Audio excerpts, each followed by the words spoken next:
అందరికీ నమస్కారం friends. Welcome to my channel SS study circle. Eenadu పేపర్లో వచ్చేటువంటి ముఖ్యమైన కరెంట్ అఫైర్స్ అనేది కాంపిటేటివ్ చదువుతున్నటువంటి ప్రతి ఒక్క స్టూడెంట్కి కూడా యూజ్ అయ్యే విధంగా డైలీ మన ఛానల్లో అయితే డిస్కస్ చేస్తున్నాం. 2026 జనవరి 29వ తారీఖు సంబంధించినటువంటి ముఖ్యాంశాలు అయితే చూద్దాం. అందులో మొదటి అంశం వచ్చి ఐజీఓటీలో చరిత్ర సృష్టించిన ఆంధ్రప్రదేశ్. రెండవ అంశం వచ్చి నోటిఫై వ్యాధిగా కుష్టి. మూడవ అంశం వచ్చి హెచ్ పైలోరీ ఇన్ఫెక్షన్కు శ్వాస పరీక్ష. నాలుగవ అంశం వచ్చి విద్యాంజలి పేరుతో నకిలీ ఏజెన్సీల మోసం. 5 వచ్చి కార్మిక చట్టాల అమలు. వీటితో పాటు మరికొన్ని ముఖ్యాంశాలు అయితే చూద్దాం. అందులో మొదటి అంశం వచ్చి ఆంధ్రప్రదేశ్ రాష్ట్రం వార్తల్లో నిలిచింది. దీని గురించి అయితే చూద్దాం. ఐజీఓటీలో చరిత్ర సృష్టించిన ఆంధ్రప్రదేశ్. ఐజీఓటీ అంటే ఇంటిగ్రేటెడ్ గవర్నమెంట్ ఆన్లైన్ ట్రైనింగ్. కేంద్ర ప్రభుత్వం ప్రతిష్టాత్మక కమిషన్ కర్మయోగి కార్యక్రమంలో భాగంగా నడుస్తున్నటువంటి ఇంటిగ్రేటెడ్ గవర్నమెంట్ ఆన్లైన్ ట్రైనింగ్ ప్లాట్ఫామ్పై రాష్ట్రాల నుంచి కోటి కోర్సులతో అయితే నమోదు చేసుకోగా 80 లక్షల కోర్సు పూర్తి చేసిన తొలి రాష్ట్రంగా అయితే ఆంధ్రప్రదేశ్ అనేది నిలిచింది. ఐజీఓటీ కర్మయోగి వేదికగా ద్వారా రాష్ట్రాల్లోని వివిధ శాఖల అధికారులు, ఉద్యోగుల పాలనా నైపుణ్యాలు, ఆర్థిక నిర్వహణ, సాంకేతిక జ్ఞానం, ప్రజాసేవ, నాయకత్వం, విధాన రూపకల్పన లాంటి కీలక రంగాల్లో అయితే శిక్షణ పొందుతున్నారు. వ్యక్తిగత అభివృద్ధితో పాటు సంస్థాగత సామర్థ్యాన్ని పెంపొందించడమే ఈ కార్యక్రమం యొక్క లక్ష్యం. రాబోయే రోజుల్లో ప్రత్యేక కోర్సులు కూడా ఏర్పాటు చేస్తున్నారు.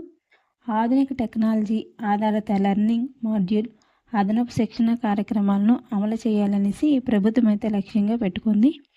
దీనికి సంబంధించి క్వశ్చన్ ఏ విధంగా అడగవచ్చంటే, కేంద్ర ప్రభుత్వం నిర్వహించినటువంటి కర్మయోగి కార్యక్రమంలో భాగంగా నడుస్తున్నటువంటి ఇంటిగ్రేటెడ్ గవర్నమెంట్ ఆన్లైన్ ట్రైనింగ్ ప్లాట్ఫామ్పై ఏ రాష్ట్రము చరిత్ర సృష్టించిందని అడగవచ్చు. ఆంధ్రప్రదేశ్ రాష్ట్రం. నెక్స్ట్ అంశం వచ్చి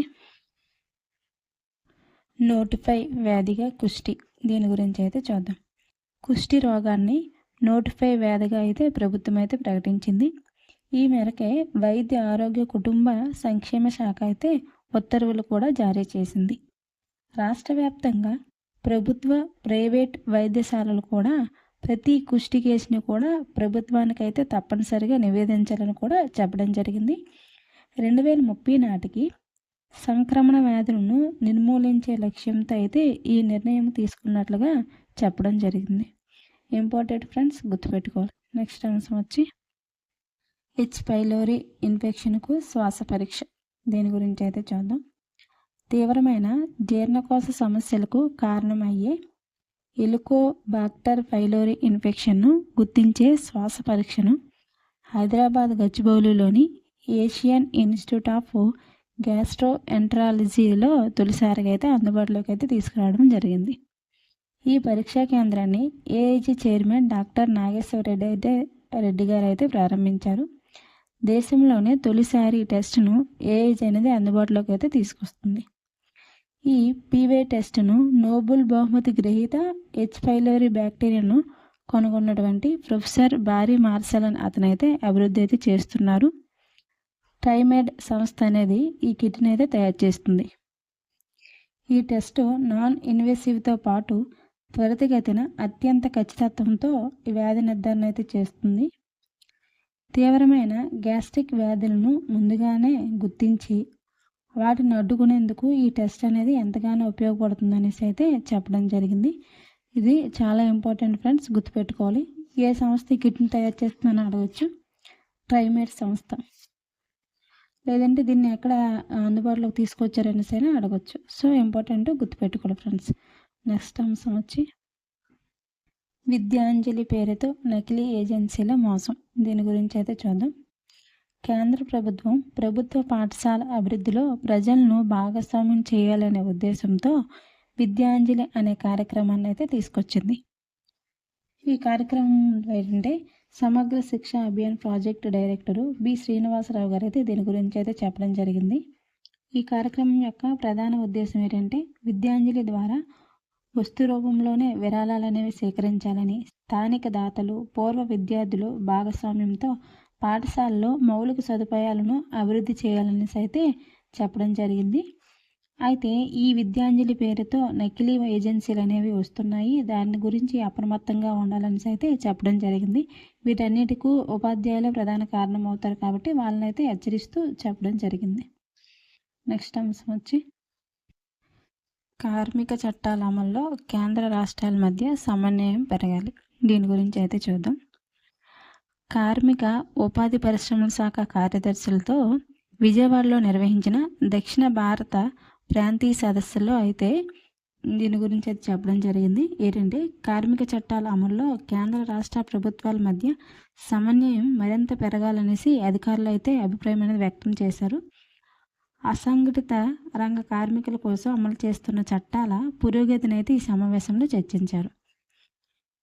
ఈ శ్రమ ద్వారా కార్మికుల వివరాల నమోదుతో పాటు వారికి సామాజిక భద్రతా ప్రయోజనాలు అందేలా చర్యలు తీసుకోవడం, రాష్ట్రాల్లో కొత్త ఉద్యోగ అవకాశాల సృష్టి, నైపుణ్యం శిక్షణపై కూడా ఈ సదస్సులో అయితే చర్చించారు. ఈ సదస్సులో ఆంధ్రప్రదేశ్, కర్ణాటక, తెలంగాణ, ఢిల్లీ, తమిళనాడు కార్యదర్శులు అయితే పాల్గొన్నారు. ఈ కార్యక్రమము అమలుపైన ఒక ప్రజెంటేషన్ అయితే ఇచ్చారు. దాని గురించి చూద్దాం. ఐఆర్ కోడ్ 2020 ప్రకారం ట్రేడ్ యూనియన్ రిజిస్ట్రేషన్ను పూర్తిగా ఆన్లైన్ విధానంలోకే మారుస్తున్నామనేసి మొబైల్ యాప్ ద్వారా మోటార్ ట్రాన్స్పోర్ట్ కార్మికుల పనివేళ నమోదు, భవన నిర్మాణ కార్మికుల క్లెయిమ్లు, ఫిర్యాదుల పరిష్కారం డిజిటల్ విధానంలో చేస్తున్నట్లుగా ఈ సదస్సులో అయితే పేర్కొనడం జరిగింది. ఈ సదస్సు అనేది ఎక్కడ జరిగింది అని అడగచ్చు. విజయవాడలో నిర్వహించారు. ఇంపార్టెంట్ గుర్తుపెట్టుకోవాలి ఫ్రెండ్స్. నెక్స్ట్ అంశం వచ్చి నేవీకి ఉత్తమ కవాతు దళం అవార్డు. దీని గురించి అయితే చూద్దాం. ఢిల్లీలో నిర్వహించిన గణతంత్ర దినోత్సవ వేడుకల్లో కర్తవ్య పదలు నిర్వహించిన కవాతులు, ఊరేగించిన శకటాల్లో అత్యుత్తమమైన వాటికైతే కేంద్ర ప్రభుత్వం అనేది అవార్డులు అయితే ప్రకటించడం జరిగింది.